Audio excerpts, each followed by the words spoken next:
Hello and welcome back to our channel. In today's video, I'm going to show you how to type the euro symbol in Gmail.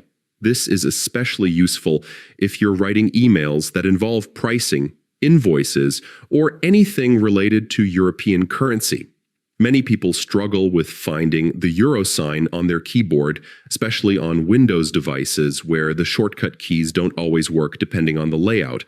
But don't worry, I'll walk you through an easy and universal method that works on almost all Windows computers. First, open Gmail in your browser and make sure you're signed into your account. Go to the Email Compose window so you can follow along with me as we try out the steps. Now here's the trick.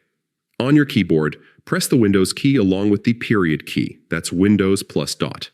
When you do this, a small panel will appear at the bottom of your screen. This is called the emoji and symbol panel, and it has more than just emojis.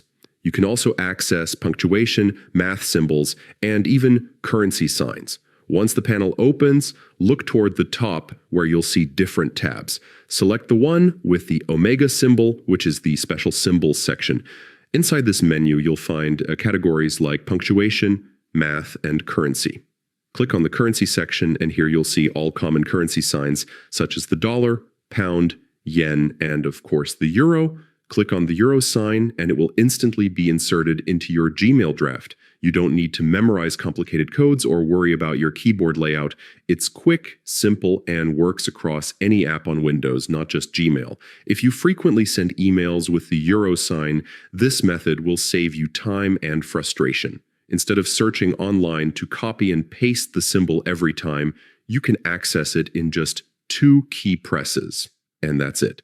You now know the fastest way to type the euro symbol in Gmail on Windows. I hope this tutorial was clear and helpful. Don't forget to like this video, share it with others who might find it useful, and subscribe to our channel for more step-by-step guides on Gmail, Windows tips, and productivity hacks.